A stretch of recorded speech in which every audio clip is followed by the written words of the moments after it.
2 podcast, where today we are talking about Superman and the movie Friendship. Let's go.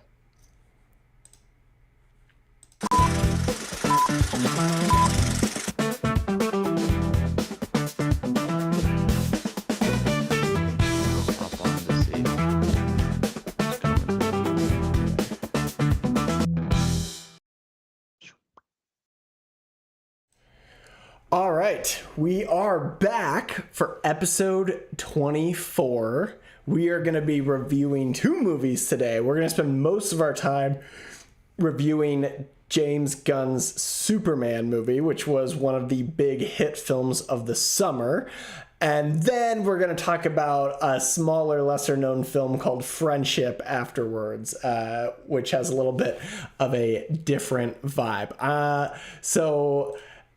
Kenny, do you want to start us off?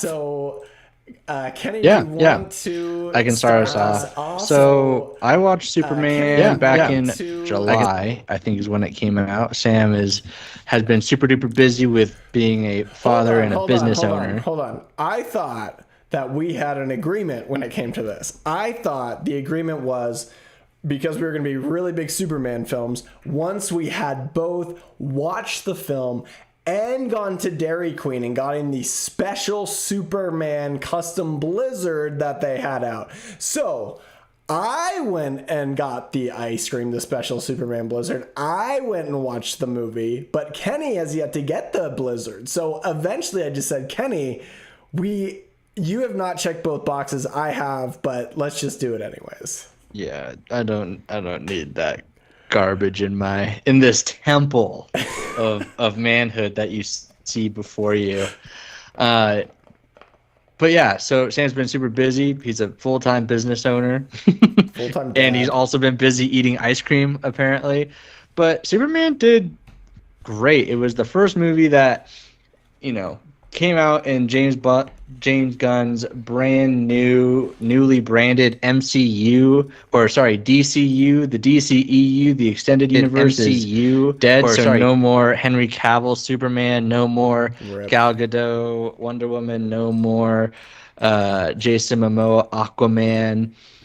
That time is gone, and we are entering into a new era of DC movies. And this movie is the box office movie of the year. It went up head-to-head against Fantastic Four and absolutely blew it out of the water, which is something that I have to admit as a longtime Marvel fan and a guy who was really, really rooting for the Fantastic Four movie. I'm still kind of disappointed by this, but $615 million worldwide. This goes towards Warner Brothers' absolute box office heater this year, where they have now had like 5 movies that have grossed over $400 million, which hasn't been done since 2018 or something. I'm probably getting my numbers mixed up, but it's a big deal. Who's turning their studio around right now? Like, who's doing this?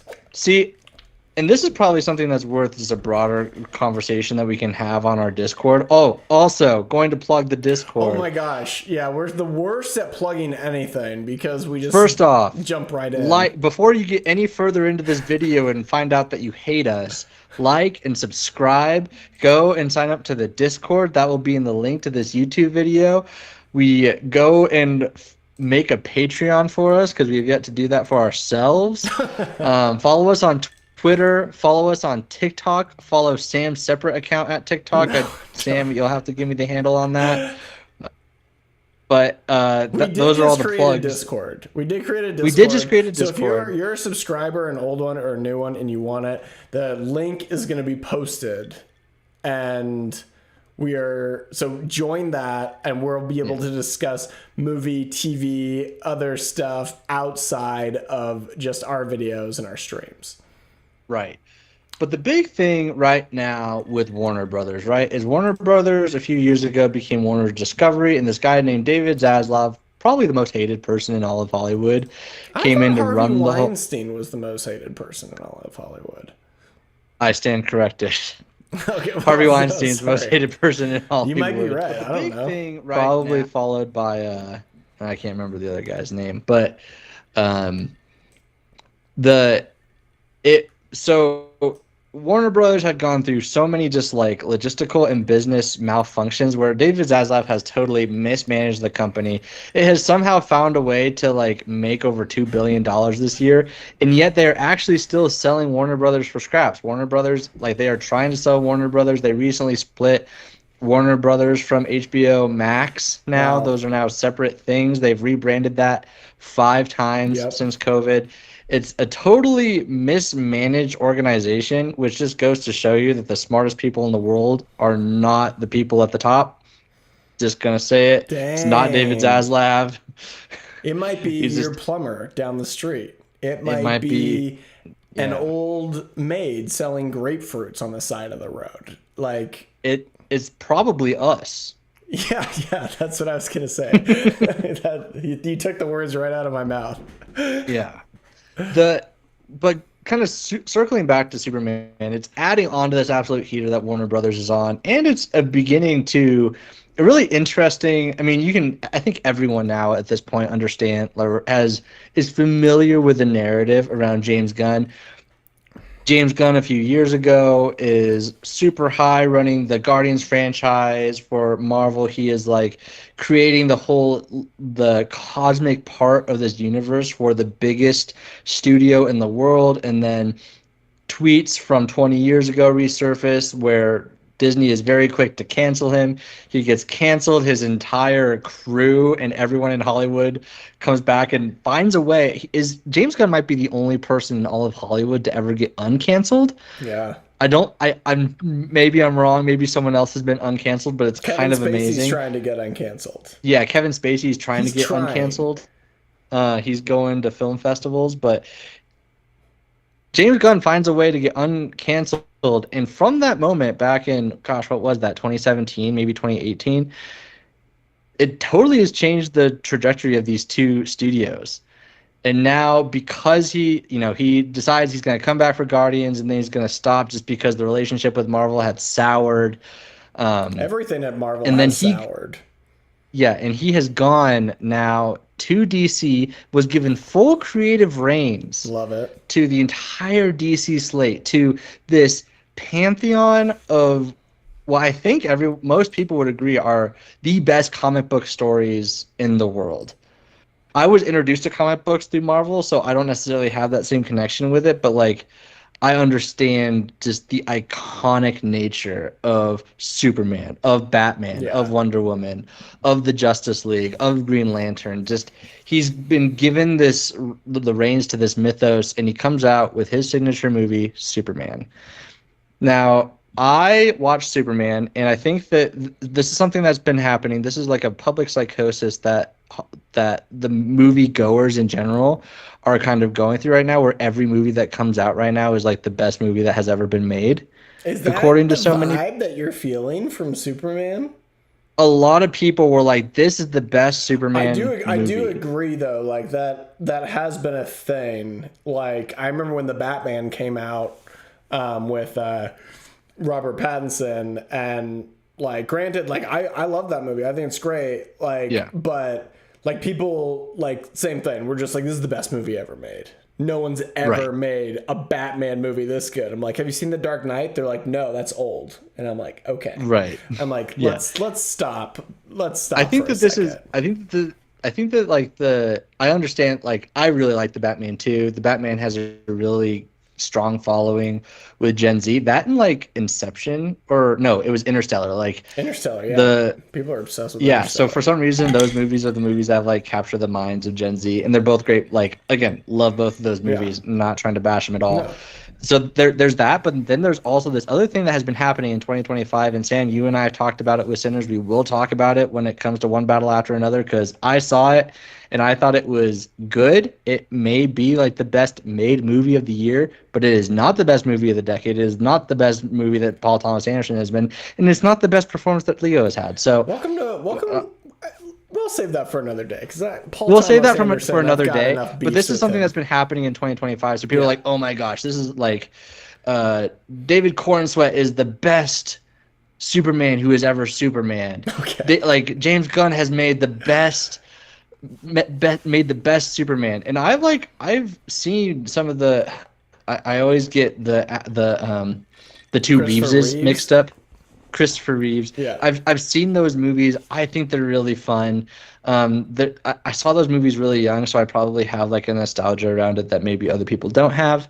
Um, but that's all very long-winded to say that I think that this movie had very high highs. I also think it had very low lows. I don't think it was as consistent of a movie, but overall, I think that this movie is the first time that I think I've seen the Superman of the comics really, to me, come to life. This person who just radiates hope, this person who just, even the world is brighter the way that, and I think that this is my first question to you, Sam, because the thing that I've seen on the internet that has been the most divisive over this movie has been just his like go get 'em nature, this kind of, oh, this guy's such a freaking Boy Scout or whatever, like, which to me is the point of Superman, but I think we can get into it. But even the nature of like, oh my gosh, he's saving a squirrel while fighting this interdimensional monster or whatever. I've seen a lot of people hate that, but it's something that I actually did connect with the movie.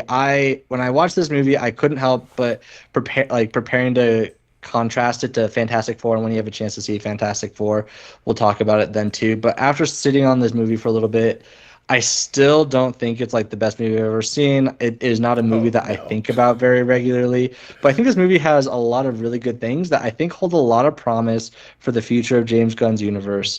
And so I want to just overall, I like the movie. I think we can get into ratings later, but my first question to you, Sam, is like, how did you feel about Superman, David Cornsweet's depiction of Superman in general? Is it something that worked for you? Is it something that you kind of found to be disingenuous?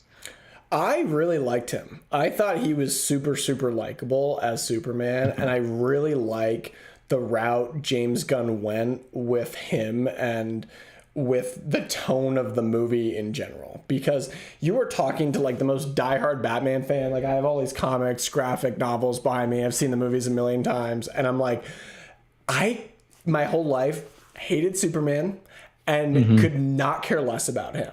It's just like this invulnerable dude who, okay, kryptonite's is only whatever, and someone at some point surprises him in his face sometimes like, haha, check out this kryptonite, which of course happens in this movie as well.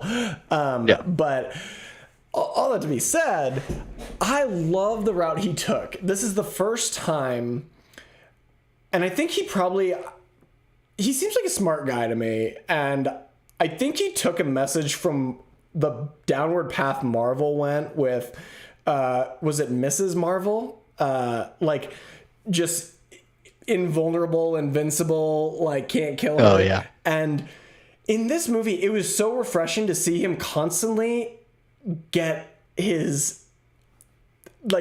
beat up. Like, he was constantly losing fights. He was constantly, like, bruised, battered, like, in trouble, and, like, that was the best part of the movie to me, was not seeing Superman, like, someone try and hit him and, like, their jaw break and he just turns and, like, shoots them with laser eyes. It was like they gave him, like, formidable opponents right off the bat from the first moment of the movie, and that were, like, as equally strong as him. And that's what made the movie good, right? Compared to, I think, the Superman of the past DC universe with the Ben Affleck, like, that range was just like Superman's invincible, okay, and it was just tough with that. But I don't know. I think I really liked him as an actor. I will say the movie to me in a lot of ways felt like Guardians of the Galaxy. Like, you have like a jailbreak scene, you have all these bright colors, you have a mishmash. They're drinking cocoa while this like intergalactic squid is destroying Metropolis in the background. That was a total like James Gunn scene for me. There's the slow motion scene with the black guy. What's his name?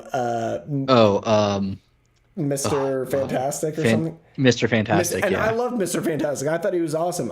But there's a whole scene where he's beating people up, and he has this thing protecting Lois Lane, this like sphere, and of course it's like James Gunn, so it's always like set to like kind of retro boppy music, and it's like fun, and like that's the thing. Awesome mix number like 17 or whatever he's gonna be on if you're gonna use Guardians language. Yeah, okay. Yeah. Oh, we have a question from Josh. The question is, Kenny, did Superman do enough to get you excited for Man of Tomorrow?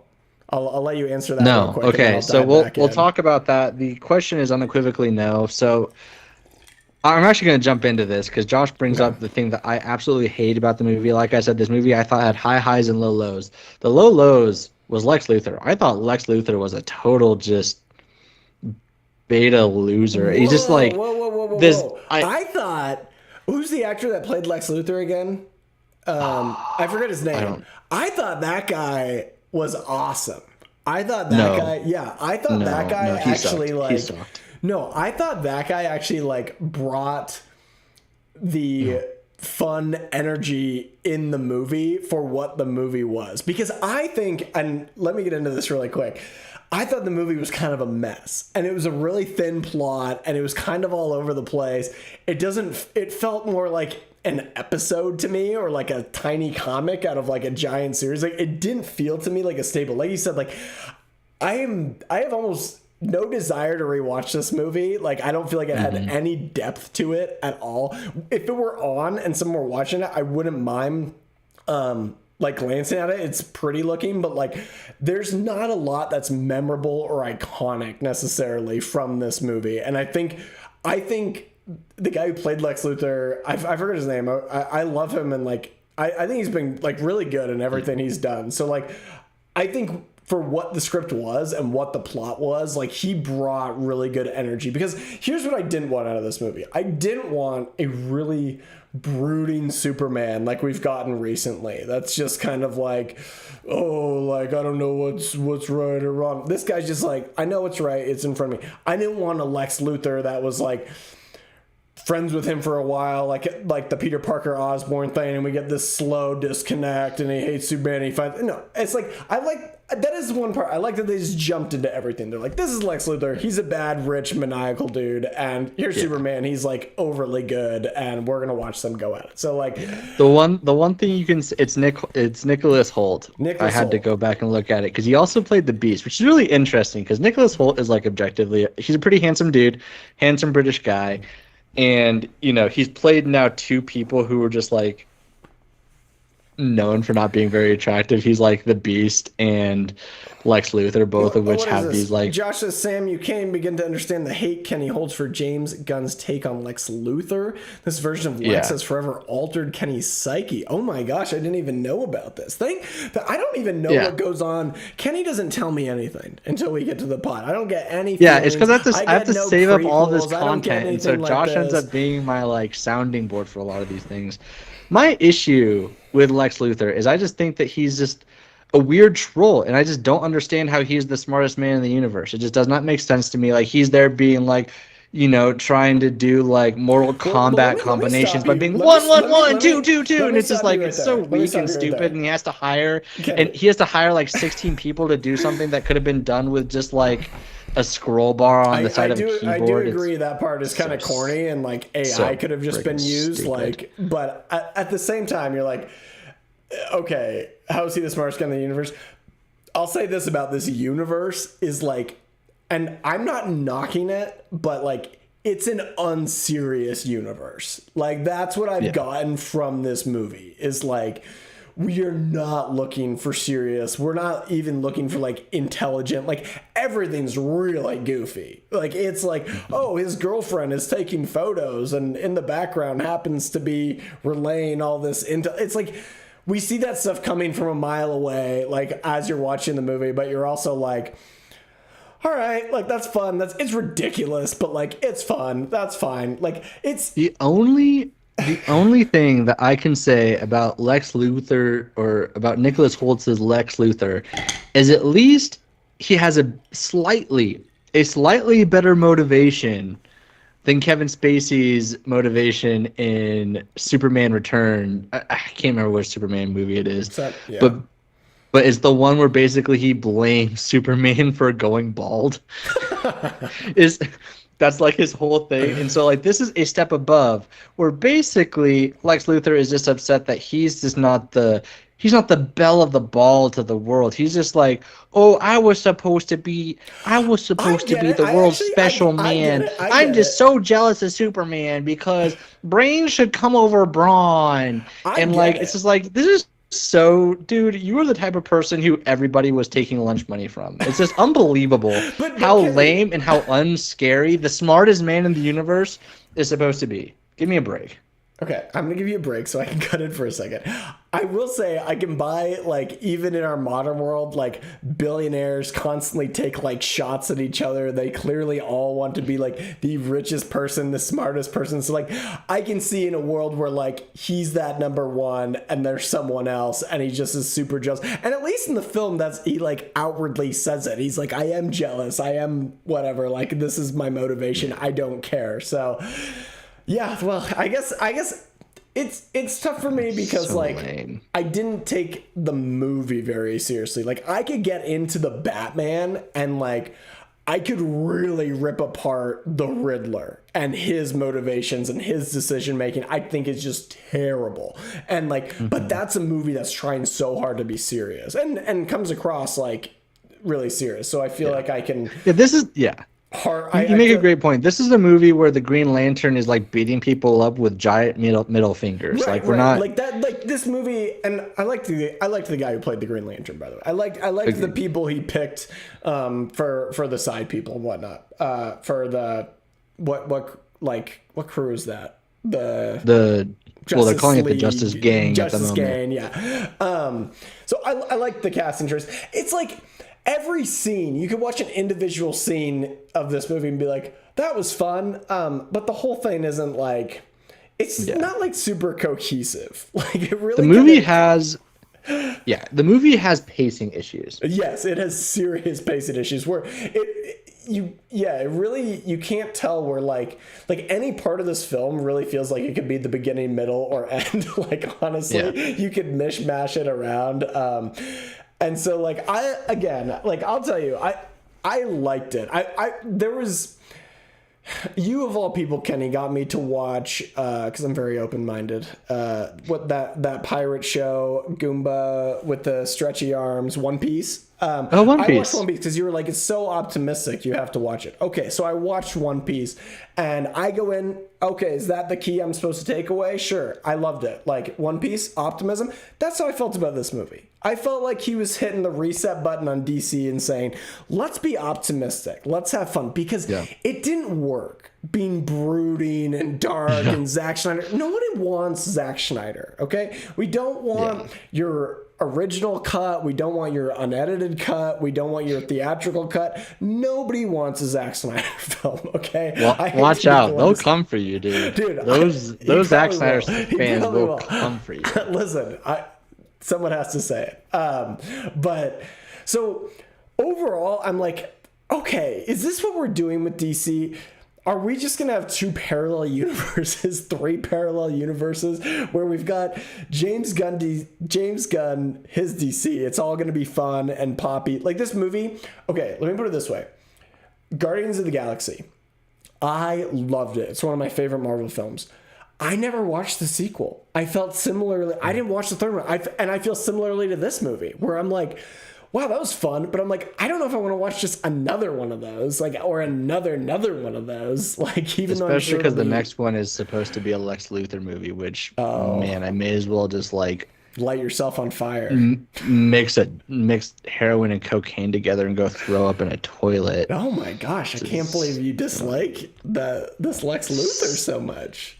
God, it's just such a, because I like Nicholas Hoult. It's such a shame. You clearly don't. You know what's crazy is Lex Luthor was jealous of Superman, and Kenny is jealous of Lex Luthor.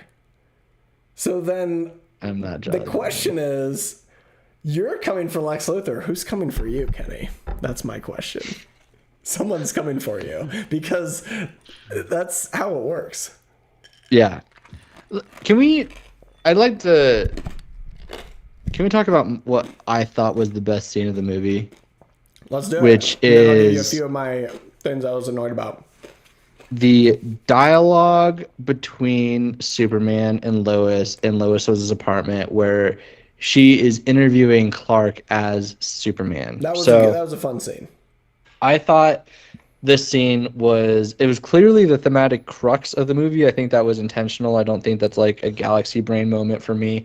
I think that was the point of that scene. And I actually, something that didn't work for me that I think worked for you is like I thought that it was very contrived that all of these people were beating Superman up. So like physically I didn't buy into his like vulnerability, but his ideological vulnerability in this movie is what really stood out to me, in the sense of when he's talking to Lois as Superman, even though he's Clark Kent, they already have this relationship, this established romance. He he is just very focused on, hey, I'm just doing the right thing here. And she's going into it with honestly the opinion that I think is very poignant to this day and time, where we say, hey, you're saying you're doing the right thing, but who says it's the right thing? Who gave you the right to enact this justice? It's even just like the cynicism that comes through with Lois is kind of the cynicism that I bring into this movie of like, who does this guy think that he is? Right? He's like, why does he get to be the person who is like saving these two made up very vague Eastern European, Middle Eastern kind of countries, really vague. or Definitely I guess it was Israel and Eastern Iran. East Asian countries. He's like, and she's asking him all this question like, who gave you the authority? And it's like, that's the question that I'm coming with, but the ideological crux of the movie is, but he's Superman, right? And these were questions that when the creation of Superman in the 60s came around, people weren't, I mean, unless I'm being very naive, people weren't asking the same questions. Right was right, wrong was wrong. We're coming out of the Cold War. Or I guess we're in the midst of the Cold War. We're coming out of World War II, and there was just very clear right and wrong, which I would argue today there is also very clear right and wrong. And we're just coming in with all this like cynicism of like all this grayness, and he's just like, hey, I'm just trying to do the right thing.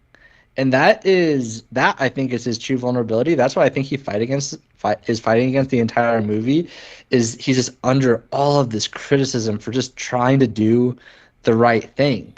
And I just think that was really interesting. That's the only scene other than Nathan Fillion's Green Lantern like beating people up with middle fingers that I'm thinking about fairly regularly from this movie. So I would say like that scene, if the entire movie was that, I'd be like, this is the movie of the year. This is like the best thing I've ever seen. But that scene very strongly encapsulates, this is who this Superman is. This is also what this Superman is up against. He's not up against like the biggest, baddest guy who's going to beat him up. He's up against these ideologies in the modern world that, how is he going to reconcile against them? Yeah, I think that's a great scene to call out. And honestly, like Lois in that scene annoyed me because I think, like you said, I'm glad she did. I think that was the point to an extent, is like she was representing what the modern media feels like, where he couldn't even explain himself. It was like every time he went to explain himself, she would cut him off with like another question, kind of like undermining whatever his partial answer had been. And that kind of like bothered me about her, instead of like letting someone.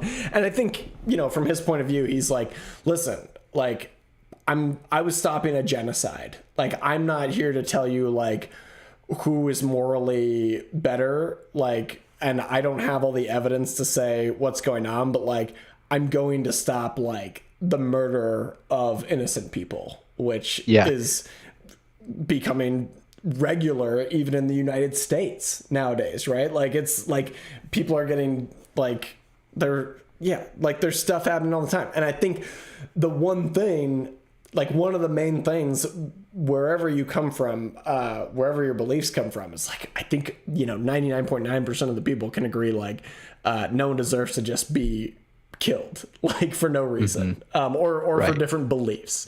Josh says the adopted family montage at the end of the movie also hits very hard, though that hits me especially hard as I have an adopted brother. Oh wow. So speaking on your adopted brother's behalf, I see. Yeah. Interesting. Shout out Big Dave. Big Dave. I thought like his parents were very hick, and that was kind of interesting. It kind of just Okay. Oh, dude. Okay, we have to talk about just how insulting. So, I have family from Kansas. My mom grew up, like, she was born in Colorado, but she grew up in Nebraska and Iowa. The Midwest has, even though it's not my favorite place in the world, has a very special place in my heart. And the way that they treated the people of the Midwest is the most insulting, coastal elitist BS really I is. have ever It really seen. is. They gave them Southern accents as though these people were from deep South Mississippi. Yeah. They're from freaking Topeka, dude. They talk like a. Doesn't that represent? It's just absolutely Doesn't ridiculous. that represent like the divisiveness in the country though, where there's just like you said, this coastal elitistness, and they just like think all these like farmers are like half retarded, and they're just like, Yeah. oh, like we need to make the decisions on their behalf Right. because they don't know. And they're like, anything. oh my gosh, no, we depicted Pa Kent as having like all of this deep wisdom. I'm like, you depicted Pa Kent as though he was speaking from folklore. It's ridiculous because there is something to be said about like grassroots wisdom, which is definitely a real thing. If you've ever been around anyone in ag, that is definitely a real thing. And there's like, there's not truth to that depiction, but like I understand the intent that they're trying to get to. But like, that was just so incredibly insulting. At least I will that is just agree like this person has never interacted with a farmer or a rancher or frankly anyone from any flyover state ever. Yeah, I will agree with Josh. I did like the family montage at the end of the movie. I thought that was sweet.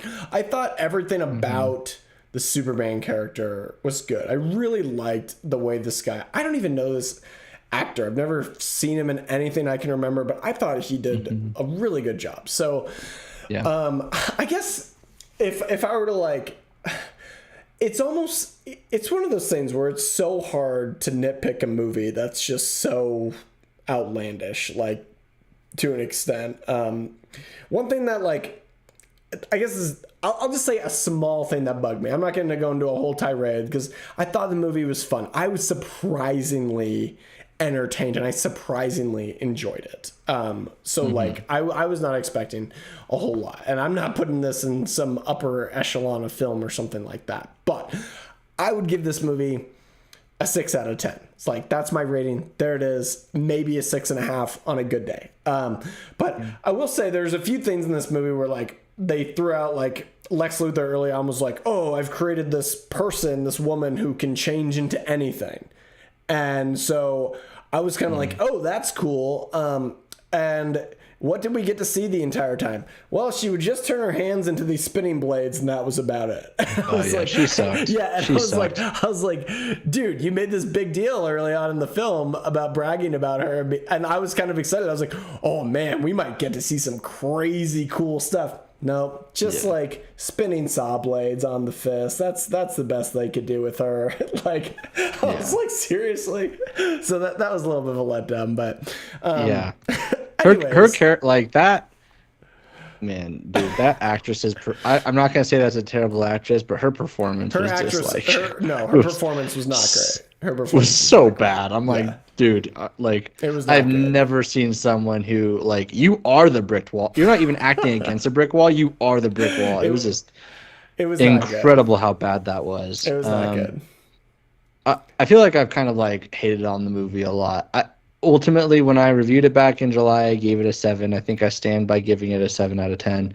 I think I'm with you though, where I'm almost inclined on the pod, Sam, to implement like a, hey, we liked this movie versus we didn't like this movie, almost making it like a dichotomy or doing like a. This is what's so funny, Kenny, is you will like you've like railed against a lot of this movie. And then you're like 7 out of 10. I've been like the protector of it. I'm like, it's a good movie. I'm like 6 out of 10. But that's just funny. Yeah, so I guess I think it probably is a 6.5 out of 10. That probably is what it is. Like that's probably the sweet spot, you know? Well, and it's just like, I was having this conversation actually with Josh and another buddy about about ranking. I feel In like the we've talked a lot Discord, about right? ranking. Remember, everyone join the Discord because we're having a lot of movie talks. Whether we know you in person or not, join the Discord. Okay. Yeah, it'll be really fun to get to talk to you guys and just to get your opinions on the movie. So Yes. I don't know if we can do like the little pop-up thing. I'm not gonna try to make Sam edit this Yeah, no, that's not gonna but happen. just look in the link in the description. Go to There'll the be a link link. to the Yes. Discord. And it's a really difficult thing sometimes to be like, this movie is a 8 out of 10, 7 out of 10. Because I mean, we've been here for 24 episodes, right? I Yeah. think everyone knows by now that I just rank movies pretty high. I like most things. That's like, if I'm gonna go see it, I'm probably gonna like it a little bit. That's just the nature of it. Hates Lex Luthor. Hates the Yeah, villains he's created. I do hate Messy Lex movie, Luthor. I 7 out of thought 10. I did think that like the trolling chimps, I really loved the idea of like an Elon Musk type just like having a separate dimension where Oh yeah. he's just like has these monkeys who are writing just rage tweets. That is very funny, and I got a good laugh That out was of funny. that. There was some really. That's like there were.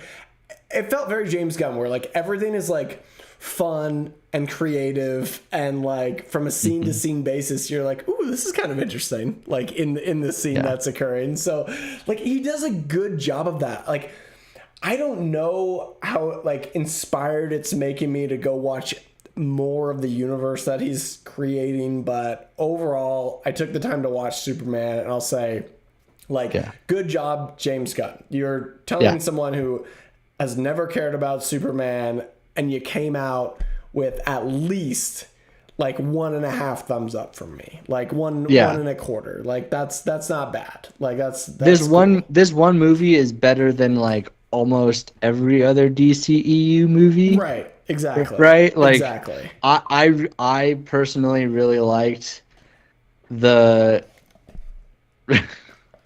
Josh in the Discord just said that Kenny just revealed that there is a clear right and wrong in the political discourse of today. So go join the discourse and provide your feedback on that. Yeah, we'll be talking about politics a lot in there. Just kidding. I hate that so much. I don't want to talk about politics with you. He doesn't want to talk about politics with me because Kenny is a political activist outside of this podcast, and he just gets so sick of talking about politics. This is so not true. It's like I should probably I should probably be more involved. That's just the reality. But let's wrap up with our Superman talk, and then we can move into friendship with this last question. Are you the next two movies Hold on, that Lauren said something. Lauren in the chat. I don't know anything about Superman, but does everyone just accept the ridiculousness of his glasses being enough of a disguise? I will say, in the movie, they did make note of that, and they said he has some sort of like projector out of his eyes or something that makes it so people can't recognize him. Hypno glasses. It's like hypnosis glasses, Yeah, I think, is like the canonical thing. Do cover that, and because the world is so friendly and so chill, like we're like, at least they gave us an excuse for that. Yeah, Wonder Woman flies an invisible jet. I'm just like, which is just like Lauren. If you're going to step into this universe, pal, you gotta like put aside some of these logical things that we usually bring into movies. Stop using your brain when you watch James Gunn movies. Stop using your brain, because that's the message that we need to put out into the world. Welcome to how I felt at the end of Guardians of the Galaxy Volume 1, where the big bad guy is about to destroy the world, and he's just been destroying everything, and then they just all start to sing, and they distract him long enough to disarm him and stop him from killing the world. And there I am, like, just the best. Wow, that was awful. I was like, I love that he was defeated by the power of song. See, I thought that was so bad, so but I was just like, that was the one knock on the movie for me. And I think that's like James Gunn though. Is like, I feel like he writes a script, and he's like, okay, I've really written myself into a corner here. How am I going to get out of this? How about Superman's flying dog, super dog? Like, he will just pull, Krypto. He will pull something from anywhere. He'll just be like, all right, let's go for the ride. Oh, dude. Crypto worked for me. Like, I actually really liked it. I thought I was going to hate Crypto's guts, and I loved it. My brother says, realistically, I think the broccoli hair thing they got going for Ken is different enough from the Superman cut to make it believable. Yeah, I thought they did a decent job, actually, like making him like semi-different. So, right, I agree.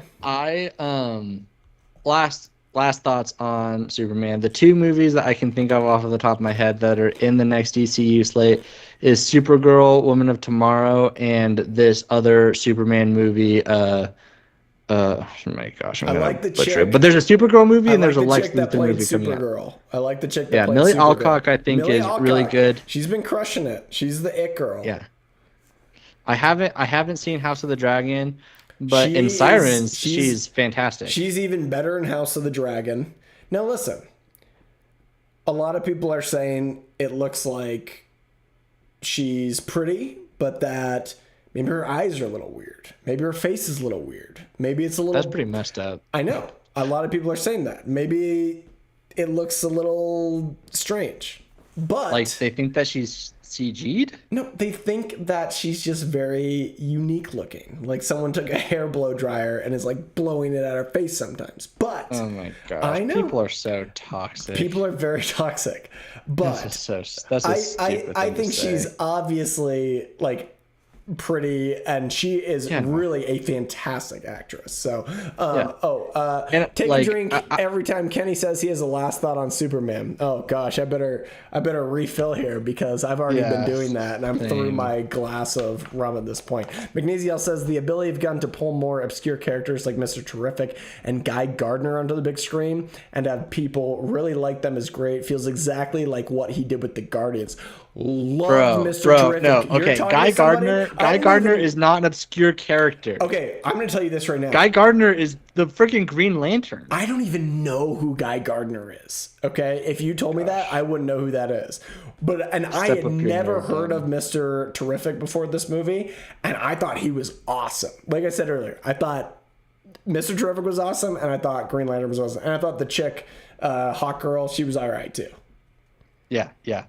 Hot Girl is interesting. It'd be I'd like to see more from her. I remember watching on Boomerang on Hanna-Barbera. They used to have like the Justice League cartoons, and Hawkman and Hawk Girl were pivotal characters, and I always really loved them. But we'll wrap it up here. We'll bring it to a crescendo, and we've ended it.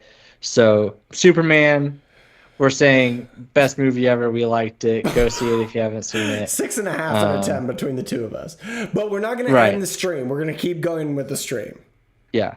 I just topped off my drink because God knows we're going to have to cut Kenny off a few times. I know. McNeesy also says more obscure. I'll be right back. I'm gonna... Stewart. Kenny, come on.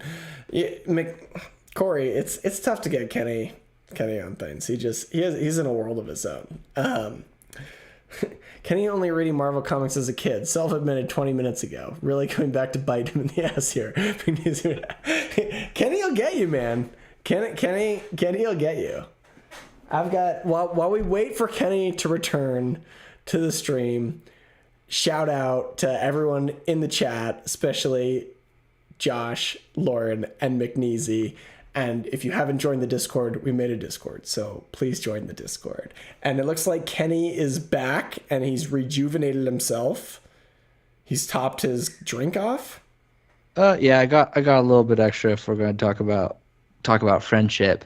But let's talk about friendship. Yes. Tim Robinson's feature film debut, I think. So, yeah. So, people who are not familiar with who Tim Robinson is, he is a sketch comedian who is, at least to me, most famous for his sketch comedy show on Netflix called I Think You Should Leave. He is known for cringe comedy, strange comedy. He's the guy who is the dude in the meme in the hot dog suit who said who did that basically, and it's just the guy in anyway. He is someone who, when I was introduced to him, my buddy Spencer showed me a skit about him going to a steak restaurant and pouring water on his steaks and calling it slop it up while they would eat their like wet steaks at this steak restaurant. And it's a frame narrative within a frame narrative where he's holding this baby and talking, and like the baby's looking at him and he's like, this baby knows that I'm to censor it because it's a family friendly podcast, a piece of crap.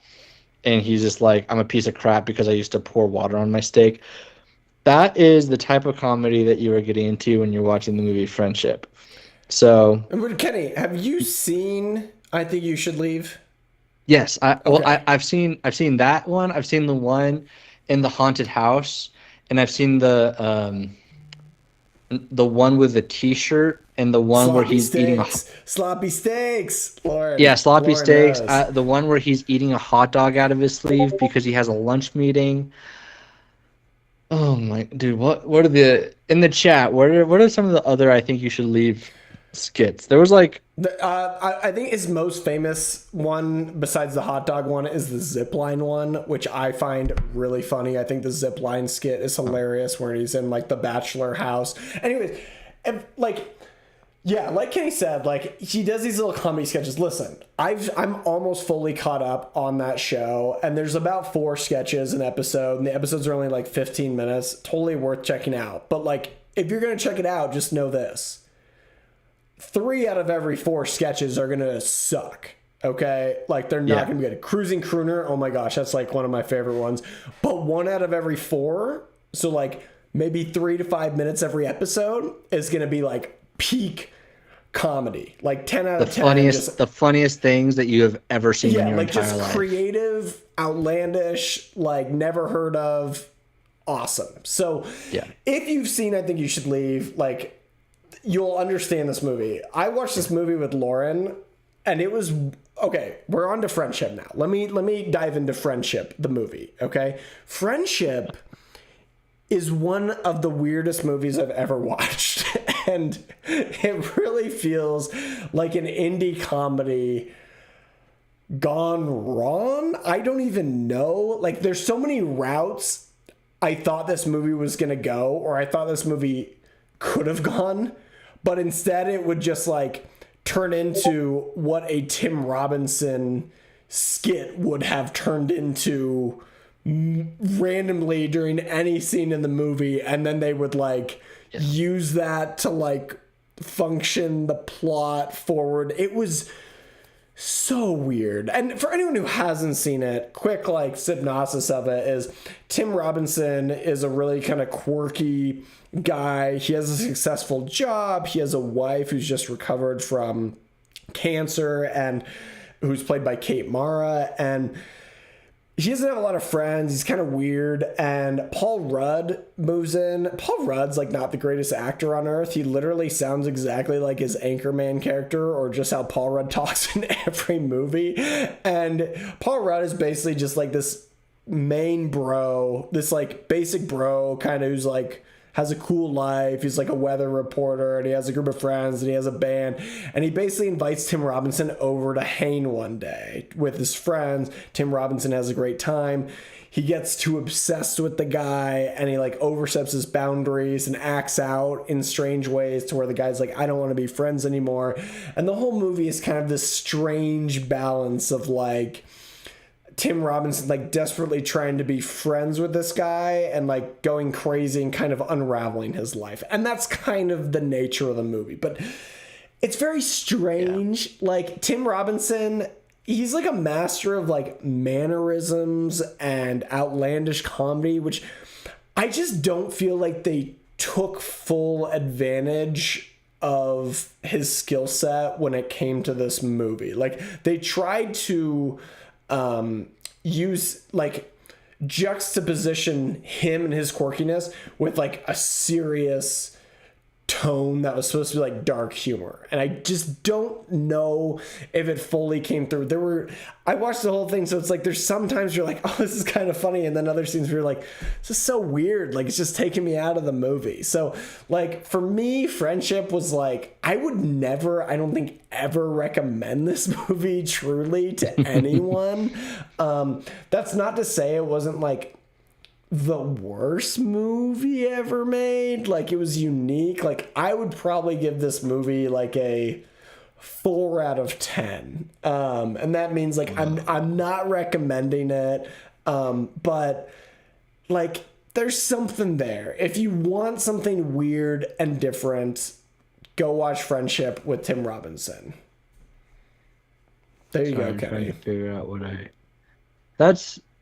Yeah, I'm kind of interested to hear you say that. I will say, so this movie was picked up by A24, so there's kind of like an interesting, like, okay, you have Tim Robinson working with this like studio who is known for making like auteur, right, Oscar bait films, right? Like that's or indie films, like that's kind of what we come to expect from A24. I thought that this movie was, when it comes to Tim Robinson, arguably tame. Like I think it's kind of like a slightly watered down version of the movie. I was trying to look on Letterboxd to see what I gave it, because I saw this movie in theaters and I just thoroughly enjoyed it. I loved it. If anyone's wondering, by the way, Kenny's been trying to get me to start a Letterboxd account, and I did start one the other day. I did make one. Yes. I'm very open-minded, so that's what I did. I made a Letterboxd account. I've rated a few movies, and I'm hoping to keep track at some point in the future. Sam says I don't tell him anything, but I am learning live on the podcast that Sam has created a Letterboxd account, which is something that I have pushed him towards creating. Just happened 3 days ago. So there you go. Oh my gosh, give me a heads up. Well, yeah, I gave this movie a 7 out of 10. 7 out of 10. Oh my god, dude, I loved this movie. I think you give every movie on Earth a 7 out of 10. Like every movie you've ever seen is a 7 out of 10. It could be the greatest movie on Earth, 7 out of 10. It could be the worst movie on Earth, 7 out of 10. I'm starting to think you only have between like a 6 and an 8 on a scale. What's the Letterboxd handle? I'll look it up. I'm also confused. I was confused about the TV thing. Couldn't really find that. I was a little confused about that too. The Letterboxd handle, in case anyone's wondering, is my Xbox username Spandex Batman. There it is, all lowercase Spandex Batman. Not Sammy Beats Comedy, like my Instagram account, like my TikTok account. Okay. But yeah, let's not get confused here. Let's not get. I don't want to confuse people between Spandex Batman and Sammy Beats Comedy. Okay, those are 2 different accounts, 2 different personas. You are so shameless. No, I can't. I can't even tell you how confused I was. The other day, I was in my Serial Killers Anonymous Discord, and this guy told the funniest joke. Oh my gosh, he was like, I like my women how I like my pizza, frozen. And I thought that was the funniest thing I've ever heard. And I'm not going to share my username from that, because obviously that's a different part of my life I don't want to talk about right now. But geez, I'm sweating out here. Oh my gosh. I'm learning things left and right from my co-host over here. But this movie, so when I saw it in theaters, people were laughing the entire time. There were certain parts of it, like this is a real. So we put this movie kind of like as a footnote to the Superman, because it's really hard to talk about comedies, especially like a sketch comedy like this one, where it is. You can try to pull some sort of like greater theme out of this movie. People say it's about male friendship. There are some funny male friendship moments in this movie. I don't really think this movie is particularly about anything. I just think it's a really good time. The there's certain things that really stick out to me that I find really funny, like when the son just full on kisses Kate Mara, who's supposed to be his mom, straight on the Yeah, mouth. there's just like I weird, laughed out loud. That was like the first joke of the movie, and I just like it just No. The blew my first joke of the mind when I movie, was the watching first it. joke of the movie was probably the funniest joke in the movie. And they're in this circle. Spoiler alert for anyone who hasn't seen it. I'm gonna drop a joke here, but they're in this circle for people who have come out of remission for cancer, and Kate Mara is like, I haven't had an orgasm in forever. And like she's sitting right next to her husband, Tim Robinson, who's just like, his face is just like, what? Like, why would you say that out loud? And then he like, in Tim Robinson fashion, like busts in and he's like, just so everyone knows, like I've been orgasming just fine. Like that's the funniest joke in the whole movie. But that line was so funny. I that is a also funny line. This probably speaks to like my weird brand of comedy, but at the end of the movie, there's this dude who's named Jimp, just Jimp, and I just couldn't. That has just been concreted into my brain. I just cannot stop thinking about Jimp. Someone was named Jimp, so Kenny gives the movie a 7 out of 10. There you go. It's just that's all it really takes. Maybe a 4.5 I can give it. Maybe a 4.5, but like maybe. I don't think I can get up to a 5. I don't think I could like actively recommend it to somebody. It's one of those things where it's like. So you didn't like the movie, really? I wouldn't want to rewatch it. Dude, I'm like, Sam Hearted Sinners on Letterboxd. Yeah, okay, so I don't know what the heart means on Letterboxd. Just to be clear, like I don't know what that means. I thought it meant. It just means they liked your review. Yeah. Okay, no, like I don't know what that means. So I didn't write reviews. I've just put ratings. I hearted the movies I'd seen. Okay, so let's just start with that. I don't know anything about Letterboxd. I was on there for about 2 minutes. Okay, I was trying to appease Kenny. My whole life is trying to appease Kenny. You know how hard that is for someone like me trying to appease this man. You think it'd be pretty easy considering I give most movies 7 out of 10, Sam. What are you doing wrong? Because I view myself as a 4.5 out of 10. That's the problem. So I'm constantly trying to live up to the expectations you have. But let's not even talking about Sinners. We don't need to talk about Sinners anymore. We're actually gonna talk about Sinners when October hits. Next week, I've got some fun horror movie games to play with you, Kenny. I've got some horror movie stuff I'm gonna drop. It's gonna be a good time. Okay. But yeah, the problem for me is this is how I see recommendations. Okay, if I were at a place of work, let's say I were still teaching and I was in the building with all these whack job teachers, okay, and we talk in the lunchroom or whatever, the teachers' lounge, okay, during lunch, and someone came over to me and they were like, have you seen this movie? And I was like, yes. And I recommended that movie to them. I think like 90% of people are not asking me for a movie recommendation going forward. And I think I'm in trouble because I've lost a lot of respect from this individual. So I don't think I can recommend, like, it is such a niche audience I could recommend this film to. Probably, I would say people from Kansas. People in the South. People like Superman's parents. A little dim-witted.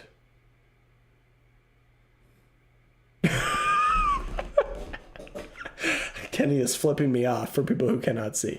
McNeesy says fun horror movie games equals both hosts will end up sleeping next to the toilet. Oh, geez. Let's hold on. Pause. Let's see if Kenny understands that reference. What was the thing? I mean, I think it's a reference. I understand the weapons. Sam, will we be seeing Weapons? Josh, that's a great question. I saw Weapons opening week, my friend.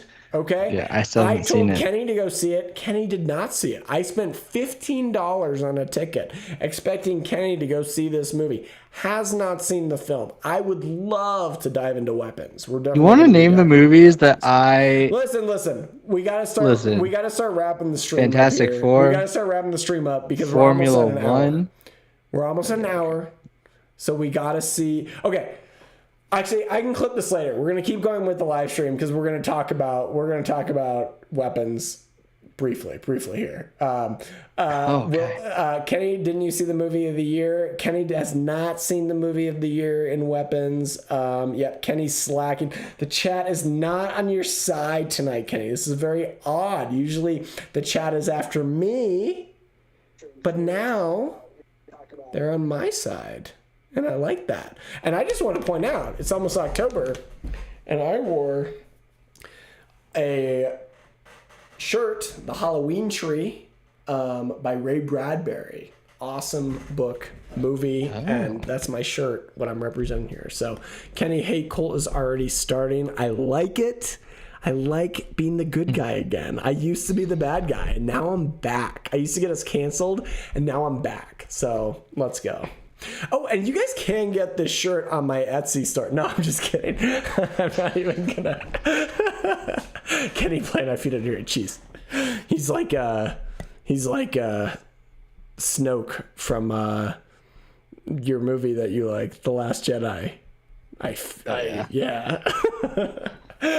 He's elite. We've really got off the rails. So like, we need to wrap this up, because one thing I noticed is people are only watching our live stream. I reload the video. I spend all this time making a thumbnail. No one watches it. People only rewatch the live stream. So I need to stop the live stream before people think it's too long. Okay. I'm going to stop the live stream for the sake of this, and then I'm going to fire it back up. No, I'm just going to end it. We're going to end the live stream. So guys, join the Discord if you haven't. Let's talk. We can continue these conversations into the Discord. Tell your friends. We need subs. We need to keep growing. I'm going to get back on TikTok soon, hopefully with some hot takes here from all the movies I've watched. And so be sure to follow us on TikTok as well, because we're going to be doing a ton of like shorts on there as well. So, all right. We are signing off. Kenny, any final words to your intimate fan base, to our intimate fan base here? I feed on your hate. Jeez, this is a dark I feed podcast.